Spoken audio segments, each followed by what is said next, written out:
হিন্দু ধৰ্ম মানে বুজি নাপায়। এতিয়া হিন্দু ধৰ্মত 5টা ভাগত ভাগ কৰিছে: শৈৱ, শাক্ত, গাণপত্য, সৌৰ আৰু বৈষ্ণৱ। আমি এটা কোন শ্ৰেণীৰ মানুহ? সৌৰ যিসকল তেওঁলোকে সূৰ্যক উপাসনা কৰিব, শাক্ত যিসকল তেওঁলোকে নানান দেৱ দেৱতাবিলাকক পূজা উপাসনা কৰিব, শৈৱসকলে কেৱল শিৱক উপাসনা কৰিব, হয়নে বাৰু? গাণপত্যসকলে গণেশক উপাসনা কৰিব। আমি তাৰ ভিতৰত পৰি আছোঁ নেকি? ধৰক চিনি পাবলৈ হ'লে আমাৰ কায় বাক্য মন চব শুদ্ধ হ'ব লাগিব। ভূষণৰ ভূষণ যিজন ঈশ্বৰ কৃষ্ণ, কোটি কোটি ব্ৰহ্মাণ্ডৰ যিজন অধিকাৰী, ব্ৰহ্মা বিষ্ণু আৰু মহেশ্বৰক যিজনক সেৱা কৰি পেলাই জীৱনটো ধন্য হ'ব পাৰে, সেইজন ঈশ্বৰক আমাৰ নিচিনা সাধাৰণ এজন মানুহে ভজিবলৈ পোৱাটো কম ভাগ্যৰ কথা নেকি? হে ৰামে ফুকনি গদতি শুনানি পৰীক্ষিত, এহি মতে আছা যেবে উদ্ধৱ তহিত। ৰামে কথমপি কৃষ্ণৰ চৰণে এৰি মন, বজাই পাইলন্ত পাছে গাঁৱত চেতন।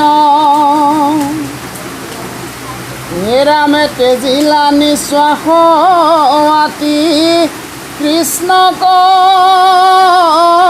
সুমৰি, হাতে মলচিয়া চক্ষু চিত্ত থিৰ কৰি। ৰামে কৃষ্ণৰ বিৰহ বহ্নি দহে দেহা প্ৰাণ, কান্দন্তে দিলন্ত বিদুৰক সমিধান। ৰামে কিবা কথা সোধা সখী, দেখো অন্ধকাৰ, কৃষ্ণ সূৰ্য অস্ত গইল প্ৰাণ যে আমাৰ। কাল সৰ্পে গ্ৰাসিলে সুহৃদ সকল, কিবা কহিব সখী আমাৰ কুশল। হে ৰামে ব্ৰহ্মা হৰে নপান্ত, সাক্ষাৎ সেবিবাক, ধ্যানতো নাপান্ত মহাযোগী গণে যাক। ৰামে কোটি কোটি ব্ৰহ্মাণ্ডৰ নাথ নাৰায়ণ, এহি মাথে সেৱা কৰি আছিলো চৰণ। ৰামে সি বাপে বঞ্চিত ভৈলো, বিৰম্বিলে বিধি, হাততে হৰাইল যেন সেইটো নৱনিধি। হে ৰামে মোৰ মহা অভাগ্যক কি কহিবো সখী, এহি বুলি উদ্ধৱে কান্দন্ত কমকি। হে ৰামে যাদৱ বংশৰ মহা মিলিল অভাগ, লাগ নজানিল কৃষ্ণ কহাতত পায়া লাগ ৰাম একেলগে কৰৈ সবে শয়ন ভোজন ঈশ্বৰ বুলিয়া নজানিল একোজন। কৃষ্ণ জয় গুৰু শংকৰ। পৰম শ্ৰদ্ধাৰ আজি সেৱাস্থলীত সমবেত হোৱা বাপ বান্ধৱ সমস্ত আই মাতৃসকল, জয় জয়ত আমি সকলোজন ভকতৰ চৰণলৈ আমাৰ সেৱাভাগ নিবেদন কৰিছোঁ। আজি এয়া পাঠ আৰু ব্যাখ্যাৰ অনুষ্ঠান নহয়, কেৱল গুৰু আসন প্ৰতিষ্ঠাৰ এভাগী নাম। এই নামৰ পিছতেই বৈকুণ্ঠৰ কল্পতৰু শাস্ত্ৰভাগী অকণমান পাঠ আৰু তাৰ লগতে অকণমান আলোচনাৰ কাৰণে আমাৰ দুইজনকে দায়িত্ব আপোনাসৱে ন্যস্ত কৰিছে। সময়ৰ প্ৰতি লক্ষ্য ৰাখি আমি যিকণ পাঠ হ'ব তাৰে সৰলীকৰণৰ কাৰণে আমি আগবাঢ়িছোঁ। ইতিমধ্যে আমাৰ ভকত সমষ্টৰ পৰা পাঠ ক'ত হ'ব এই লৈ আলোচনা কৰোঁতে আমাৰ বাপসকলৰ পৰা আহিছে যে একাদশ স্কন্ধতে পাঠভাগ আলোচনা হওক, আৰু সেইকাৰণে একাদশ স্কন্ধৰ আমি নিমি নৱ সিদ্ধ সংবাদৰ এটি অধ্যায় আলোচনা কৰিম বুলি ভাবিছিলোঁ, কিন্তু এই ভাগত সেই পাঠভাগ নাই। আৰু নথকাৰ কাৰণে আমাৰ শ্ৰীকৃষ্ণৰ বৈকুণ্ঠ প্ৰয়াণ আৰু এই পাঠভাগ হৈছে শ্ৰীকৃষ্ণ গুণ চুমৰি উদ্ধৱৰ বিলাপ আৰু বিদ্ৰোহ ত্যাগ। গতিকে সেই পাঠভাগকে আমাৰ ইয়াত আলোচনা হৈছে। আৰু ইতিমধ্যে পাঠকে পাঠ কৰিছে, যিখিনিয়ে পাঠ হৈ গৈছে ইয়াত আমাৰ বুজিবলগীয়া সকলো গণ্যমান্য বয়োজ্যেষ্ঠ ভকত আছে। গতিকে আপোনালোকে সকলো কথা ইয়াৰ বুজি পায় সাৰমৰ্ম। কিন্তু মুঠ কথাটো হ'ল কি যে মহাভাৰতৰ যুদ্ধৰ আগতে বিদুৰ মহন্তই তেওঁৰ সমস্ত ভাতৃবৰ্গ পৰিয়াল পৰিজনক ত্যাগ কৰি তেওঁ তীৰ্থভ্ৰমণৰ কাৰণে গুচি গ'ল। গতিকে তেওঁ কিয় তীৰ্থ ভ্ৰমণলৈ গুচি যাবলগীয়া হ'ল সেই কথাটো দ্বিৰোক্তি নকৰিলেও হ'ব, কাৰণ যিখন ৰাজ্যৰ ৰজা যুধিষ্ঠিৰ ধৰ্মৰাজ, কিন্তু তাতে ধৃতৰাষ্ট্ৰ ৰজা হিচাপত আছিল। ধৰ্ম ৰজা থাকোঁতেও তেওঁ বনবাসত আছে আৰু ধৃতৰাষ্ট্ৰই দেশ শাসন কৰি আছে। আৰু কৌৰৱ পক্ষৰ সদায় হিত সাধন কৰি পাণ্ডৱ পক্ষৰ কেনেকৈ অনিষ্ট হয় তাকে তেওঁ চিন্তা কৰি পেলাই দিন ৰাতি সমস্ত ৰজনী তেওঁ পাৰ কৰিছিলে বিভিন্ন ধৰণৰ চিন্তাত।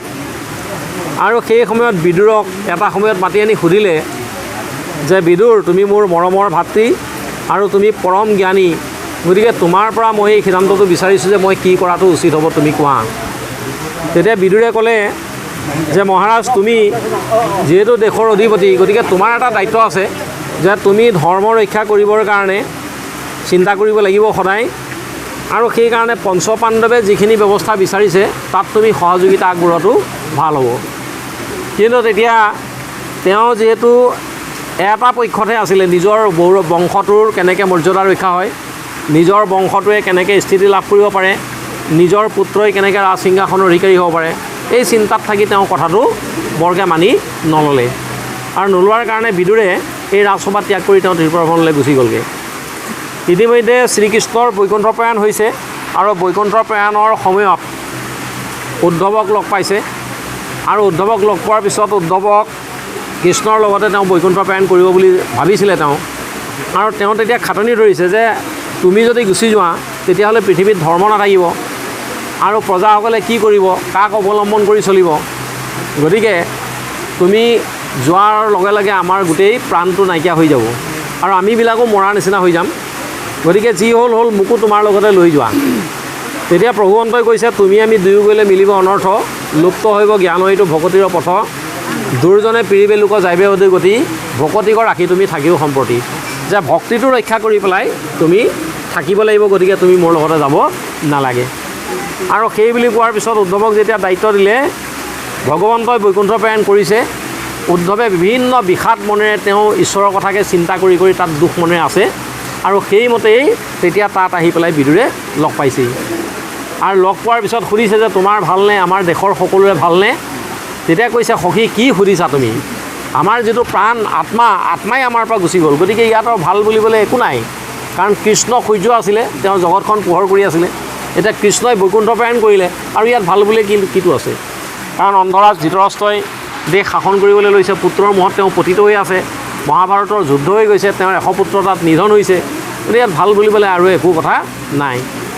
তেতিয়া ইয়াত যেনিবা কথাটো আহিছে যে কৌৰৱ পক্ষতে কৃষ্ণৰ জন্ম হৈছিলে, কিন্তু সেই কৃষ্ণক কোনেও জগতৰ ঈশ্বৰ বুলি কিন্তু চিনি নাপালে।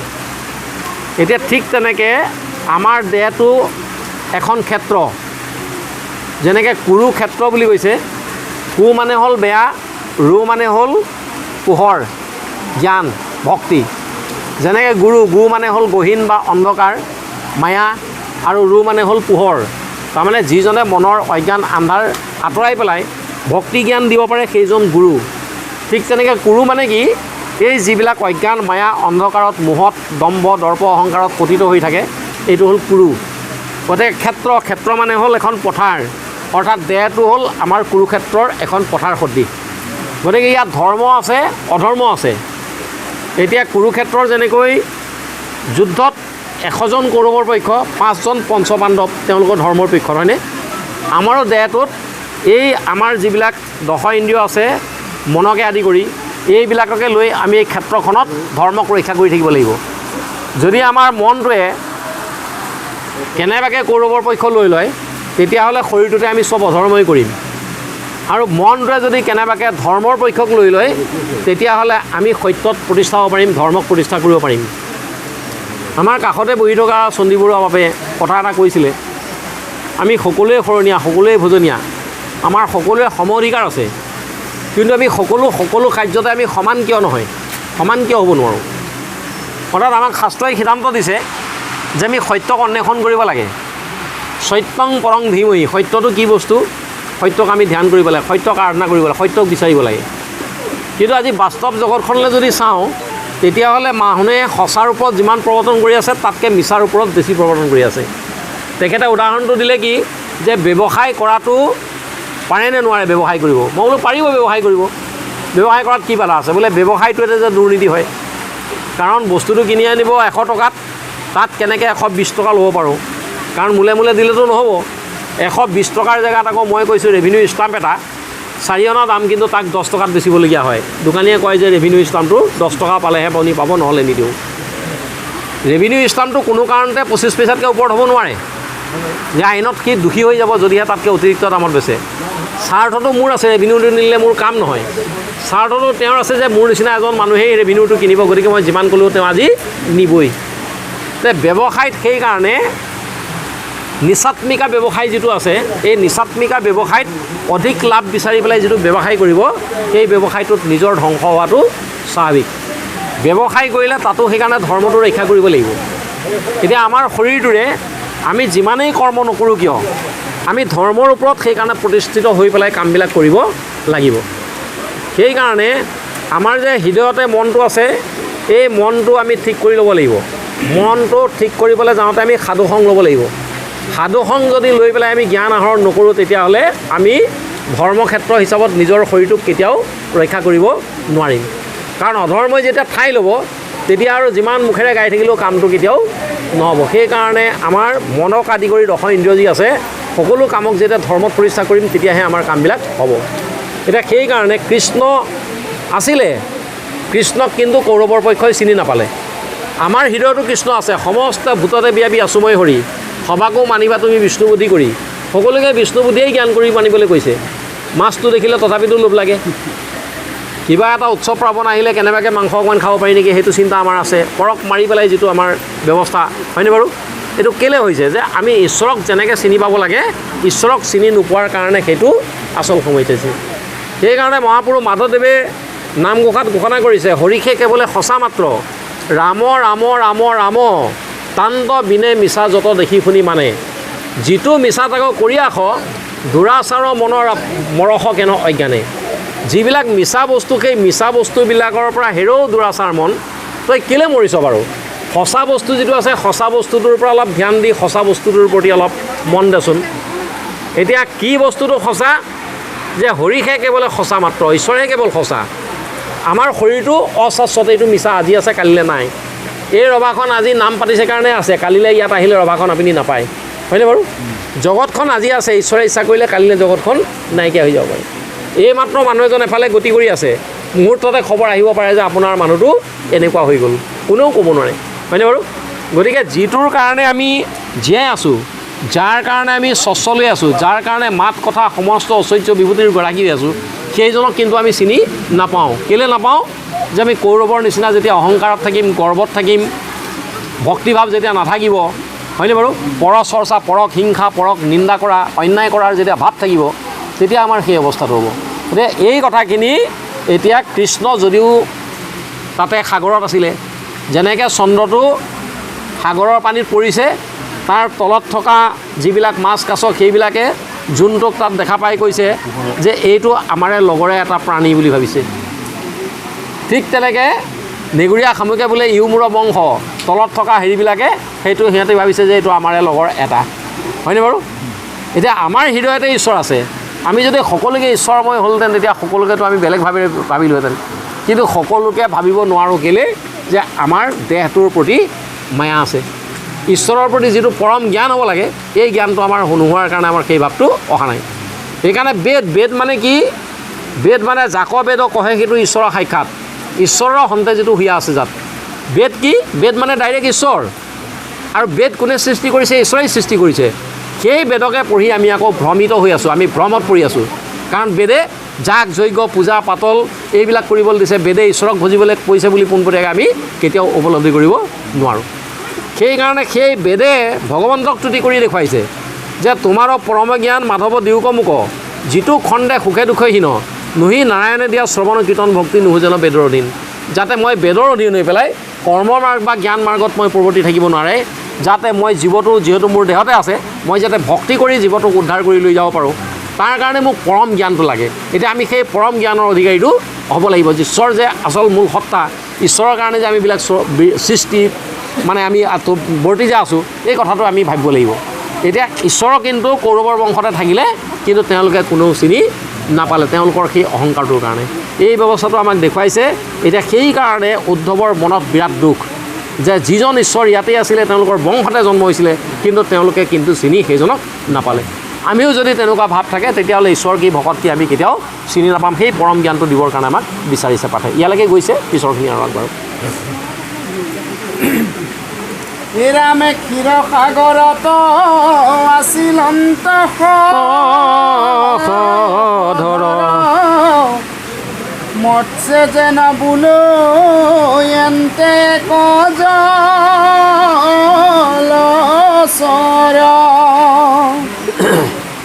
ৰামে সেই মতে ঈশ্বৰক পায়া দুগণ, মনে মানিলে কন্তে জ্ঞাতি একজন। ৰামে ভূষণৰো ভূষণ পৰম অংগ ছয়, যাক দেখি হৰিহন্ত আপুনি বিস্ময়। ৰামে আপোন প্ৰাণীক দিয়া অল্পদৰিখন, লগতে নীলন্ত যেন লোকৰ লোচন। এতিয়া যেনেকৈ শশধৰ পানীত থাকিলে মই কথাটো কৈ থৈ গ'লোঁ, তাৰপৰা তাতে তেওঁলোকে মৎস্যবিলাকেও ভাবিলে আমাৰে কোনোবা জ্ঞাতি বুলি পেলাই। এতিয়া সেই কথাবিলাক তেওঁলোকৰ থাকিছে। বাস্তৱিক দিশলৈ আমাৰ মাজতো এজন ভকত থাকিলে, ভকতজনক আমি কি বুলি ভাবোঁ বাৰু? আমাৰ লগৰেই এনেকৈ বুলি ভাবোঁ, হয়নে বাৰু? পদাধিকাৰ আহিলে আজিকালি চেল্ফি মাৰিব লাগি গ'ল, প্ৰধানোপাধক আহিলে চেল্ফি মাৰিব লাগি গ'ল। কিন্তু অলপ আগতে যে ক'লে বিদ্যা বৰুৱা বা কোনোবাজন বা পদাধিকাৰজন তেখেতৰ লগত বহিবলৈ পাৰিছিলেনে বাৰু মানুহ? নাই পৰা। তাৰমানে মান্যতাটো সেইসকলৰ পদমৰ্যাদা যিটো, সেই পদমৰ্যাদাটো দিছিলে, তেখেতসকলৰ শ্ৰেষ্ঠ গুণী জ্ঞানী জ্যেষ্ঠ বুলি পেলাই মানুহে ভাবিছিলে। কিন্তু এই বস্তুটো ওলাই এনেকুৱাই সৰ্বনাশ হৈ গ'ল, ফটো এখন ৰাখোঁ বুলি ল'ৰাই ছোৱালীয়ে চবেই ফটো মাৰে। এটা জেগাত মই আজি অলপ দিনৰ আগতে পদাধিকাৰ বাপৰ লগত আছোঁ। এগৰাকী মহিলা আহিছে, মাতিছে দাদা বুলি। দাদা দাদা দাদা তেওঁতো আমাৰ পদাধিকাৰ মূল্যটো বুজি নাপায়, আমাৰ সংঘৰ নহয়। কৈছে দাদা আপোনাক লগ পাইছোঁ। এই থোৱাহে তোমাৰ নাম পৰ্যন্ত মই জানো, তোমাৰ আমুকত ঘৰ, তুমি আমুক নামৰ মানুহ। পদাধিকাৰ ডাইৰেক্ট কৈছে। তাৰপৰা কৈছে এখন ফটো লওঁ। কৈছে ইয়াত ফটো নহ'ব, ইয়াত অত ভকত আছে, প্ৰজা আছে, ফটোখন যদি তুমি মোৰ লগত লোৱা দেখিবলৈ বেয়া হ'ব নহয়, গতিকে ইয়াত ফটো মাৰিব লাগে, বাহিৰত মাৰিমগৈ বোলা। তাৰপৰা আমি গৈছোঁ, পজিশ্যন লৈ দিছোঁ, তেওঁৰ লগতে ৰৈছে, ফটো মাৰিছোঁ। আমাৰ বিষয়বীয়াবিলাকে যদি তেনে যধে মধে ফটোৱেই মাৰি থাকে, তেতিয়া বিষয়বাবৰ মৰ্যাদা থাকিবনে বাৰু? কেতিয়াও নাথাকে। আমাৰ যিসকল ভকত আছে, আইসকল আছে, দেখিলেই বিষয়বাৰ লগত ফটো মাৰিবলৈও বিচাৰিব নালাগে, কাৰণ তেখেতৰ যিটো পদমৰ্যাদা আছে, সন্মান আছে, সেই সন্মানটোক আমি লঘু কৰিবলৈ কেতিয়াও যত্ন কৰিব নালাগে। এতিয়া ইয়াত তেনেকৈ এই ভগৱন্ত বস্তু তাতে আছে, কিন্তু থকাৰ পিছত তেওঁলোকৰ যিটো মানে অনুশোচনাটো নাই। এতিয়া সেই অনুশোচনাটো আমাক কেনেকৈ দেখুৱাই দিছে যে এতিয়া আমাৰ কি বুলি ক'লে এইডোখৰ পিছৰডোখৰ এই হেৰি জ্ঞাতি বুলি কোৱাৰ পিছত কোনে কথা দেখোন ভূষণ আৰু ভূষণ যিজন, অৰ্থাৎ মানুহবিলাকে গহনা অলংকাৰ এইবিলাক পিন্ধে, দেখিবলৈ ধুনীয়া হৈ পৰে। ধুনীয়া হৈ পৰিলে সেই মানুহজনৰ আগৰ যিটো শ্ৰী চেহেৰা তাতকৈ সুন্দৰ হৈ পৰে। এতিয়া ঈশ্বৰ এনেকুৱা ভূষণৰ সদৃশ, ঈশ্বৰ যাৰ লগত থাকিব তেওঁ সদায় সৌন্দৰ্যৱান হৈ থাকিব, ধুনীয়া হৈ থাকিব। এতিয়া ঈশ্বৰটো আমাৰ সকলোৰে হৃদয়ত আছে নহয়। ঈশ্বৰৰ নাম লোৱাটোহে আমাৰ ভূষণ, ঈশ্বৰক জনাটোহে আমাৰ ভূষণ। ঈশ্বৰক আমি চবেই জানিব লাগিব, ঈশ্বৰৰ সেই নাম আমি ল'ব লাগিব। এতিয়া জানিলেহে আমি ভূষণটো গ্ৰহণ কৰা হ'ব। নহ'লে আমাৰ সাজ পোছাকেদি ধুনীয়াকৈ কাৰা ইস্ত্ৰি মাৰিলোঁ, দামী চোলা পিন্ধিলোঁ, দামী কিবা দিলোঁ, কৈছে সেইজন দেখাত ভকত হৈছে, কিন্তু ভকত হ'লেও তেওঁ কিন্তু ভকতৰ জ্ঞানটো আহৰণ কৰিব পৰা নাই। এতিয়া বহুত এনেকুৱা পৃথিৱীত ভকত আছে। আজি ৰাতিপুৱা মোৰ এটা কথা আহিছে যে আমাৰ ভাৰতীয় দৰ্শনটোত হিন্দু ধৰ্ম চবেই কৈ আছে। প্ৰকৃততে হিন্দু বুলিতো ধৰ্ম নাই। মানুহে বহুত পণ্ডিত, আজি কলেজৰ ডক্টৰেট ডিগ্ৰী লোৱা মানুহ এজনক যদি কোৱা যায় তেওঁ হিন্দু ধৰ্ম বুলিয়ে কৈ দিব। হিন্দু ধৰ্ম মানে বুজি নাপায়। এতিয়া হিন্দু ধৰ্মত 5টা ভাগত ভাগ কৰিছে: শৈৱ, শাক্ত, গাণপত্য, সৌৰ আৰু বৈষ্ণৱ। আমি এটা কোন শ্ৰেণীৰ মানুহ? সৌৰ যিসকল তেওঁলোকে সূৰ্যক উপাসনা কৰিব, শাক্ত যিসকল তেওঁলোকে নানান দেৱ দেৱতাবিলাকক পূজা উপাসনা কৰিব, শৈৱসকলে কেৱল শিৱক উপাসনা কৰিব, হয়নে বাৰু? গাণপত্যসকলে গণেশক উপাসনা কৰিব। আমি তাৰ ভিতৰত পৰি আছোঁ নেকি? তাৰ ভিতৰত যদি পৰি আছোঁ তেতিয়াহ'লে সূৰ্যকো উপাসনা কৰক, শিৱকো উপাসনা কৰক, চবকে উপাসনা কৰক। আমাক যিহেতু বৈষ্ণৱ বুলি কৈছে, বৈষ্ণৱ বুলি ক'লেতো চবকে উপাসনা কৰিব নোৱাৰিব নহয়। আৰু যিটো হিন্দু ধৰ্ম বুলি কৈছে, হিন্দু ধৰ্মৰ দৰ্শন লৈ আমি আজি নামঘৰ পাতিছোঁ, হিন্দু ধৰ্মৰ দৰ্শন লৈ আমি তাল বজাই আছোঁ, খোল প্ৰসংগ কৰিছোঁ, ভাওনা পাতিছোঁ, নে গুৰুজনাৰ দৰ্শন লৈ কৰিছোঁ? চাবলগীয়া দিশটো তাত আছে। এতিয়া মহাপুৰুষ শংকৰদেৱৰ ধৰ্মটো হিন্দু ধৰ্ম কিন্তু আমি ক'ব নোৱাৰোঁ, কাৰণ এইটো গুৰুজনাৰ ধৰ্ম, মানে কি ঈশ্বৰৰ ধৰ্ম। ঈশ্বৰৰ ধৰ্মটো আদি সত্য যুগে শুদ্ধ ধৰ্ম আছিলে মাত্ৰ হৰিনাম। দেৱসৱেহে গুপ্ত কৰিলে পৰিকপট, হেন হৰিনামে ব্যক্ত কৰি সমস্ত লোককে উদ্ধাৰিলা। শ্ৰীমন্ত শংকৰে ভাঙিলা সবৰ ওপৰত। অৰ্থাৎ আমি যদি কোনোবা সৌৰ আছিলোঁ, শাক্ত আছিলোঁ, গণপত্য আছিলোঁ, বা বেলেগ যদি কিবা আছিলোঁ, সেইবিলাক চব প্ৰাচীৰখন আমাৰ গুচাই দিলে, মনৰ অজ্ঞানটো গুচাই দিলে। গুচাই দি আচল নাম ধৰ্মটো হ'ল শুদ্ধ ধৰ্ম। এইটো আদি সত্য যুগতে আছিলে, এতিয়াও থাকিব লাগে, সেই কথাটোৱে কৈছে। এতিয়া আমি খোল তাল বজোৱা মানুহে, ভাওনা কৰা মানুহে, গুৰুআসন প্ৰতিষ্ঠা কৰা মানুহে, প্ৰসংগ কৰা মানুহে আকৌ যদি শিৱক উপাসনা কৰি দিওঁ, স্নান কৰিবলৈ গৈ পানী আছিলোঁ লৈ যদি সূৰ্যক উপাসনা কৰি দিওঁ, চবে যদি কৰি পেলাওঁ, তেতিয়া আমাৰ ধৰ্ম হ'ব নেকি? তাৰমানে যিসকলে এইটো কৰিছে ঈশ্বৰক প্ৰত্যক্ষভাৱে তেওঁলোকে চিনি পোৱা নাই। সেইকাৰণে ভকত আৰু বৈষ্ণৱ দুটা ভাগ কৰি দিছে। ভকত শব্দটো এনেকুৱাই এটা নিৰ্গুণ শব্দ। এই নিৰ্গুণ শব্দটোৰ অৰ্থ আমি বুজি পাৰিব লাগিব। ভ শব্দে ভগৱন্ত, ভৱবিমোচন, ভজন ভক্তিত পূৰ্ণ হোৱন্ত সিজন। ক পদে কৃষ্ণভোজী পবিত্ৰ পৰম, সমস্তৰে আত্মাক দেখে কৃষ্ণ সম। ত পদে তৰণৰ উপায় শৰণ, সিজন ভকত বুলি জানিবা নিশ্চয়, আপোনাকো তাৰিখীটো কুল উদ্ধাৰ হয়। ভকত সেইজনে, শাস্ত্ৰত তাকে কৈছে, মোকে ভজে যিটো জনে তেজী ধৰ্ম আন, সেইহে ভকত সখী মূৰ আত্মা প্ৰাণ। মূৰৰ কথা বিনেতানৰ আনমতি নাই, মোকে নমস্কাৰ কৰে ভকতে সদায়। একতিল মানুহ মোকে হৃদয় নেৰয়, মোক ব্যতিৰেকে আনত দেৱ নোপূজয়। সেইজনে ভকত। আন দেৱতাক পূজা সেৱা কৰাজন ভকত হ'ব নেকি? নহ'ব নহয়। এতিয়া আমি কি হ'ল হিন্দু ধৰ্মৰ দোহাই দি পেলাই সকলোৱে সমাহাৰ পাই আছোঁ গুৰুজন যি হয় হক লাগিলে, গতিকে সেইটো কৰিলে আমাৰ ধৰ্মটো নহ'ব। তেতিয়া আমি ঈশ্বৰক কিন্তু চিনি নাপাম।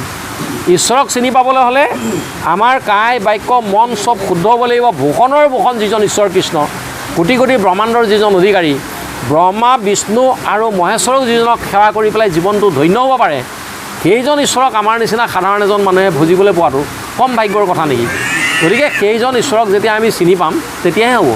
আৰু ঈশ্বৰ চিনিবলৈ আমাৰ আহোঁতে ইয়াতে ওলাইছিলে যে গুৰুজনে প্ৰপন্ন শিষ্য মহাপুৰুষক ক'লে যে তুমি নামঘোষাখন কৰিবা। নামঘোষাখনত ঈশ্বৰ নিৰ্ণয় বুলি তাত লিখি থৈছে, যুগ ধৰ্ম নিৰ্ণয় বুলি তাত লিখি থৈছে, হৰবাৰ বুলি তাত লিখি থৈছে, চব তাত ভাগে ভাগে দি থৈছে। যুগৰ ধৰ্মটো কি?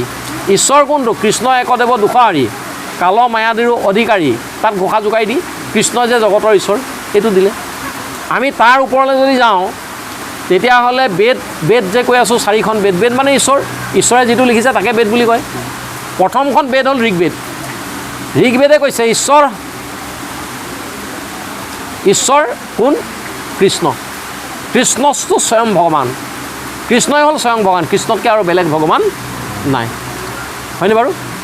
নাই। ঈশ্বৰ পৰম কৃষ্ণ সচিদানন্দ বিগ্ৰহ সৰ্ব কাৰণ কাৰণম, সকলো কাৰণৰ কাৰণ কেৱল ঈশ্বৰেই, তেওঁৰ কোনো কাৰণ নাই, কিন্তু জগতৰ সকলো কাৰণৰ কাৰণ তেওঁৱেই মূল কাৰণ। তাৰমানে অৰ্থাৎ তেওঁৰ কাৰণেই জগতখন সৃষ্টি হৈছে, তেওঁৰ কাৰণেই জগতখন লয় হৈছে, তেওঁৱেই জগতখন পালন কৰি ৰাখিছে। গতিকে সেইজন ঈশ্বৰক আমি চিনি নাপাওঁ, আমি আনক ভুজিবলৈ যাওঁ।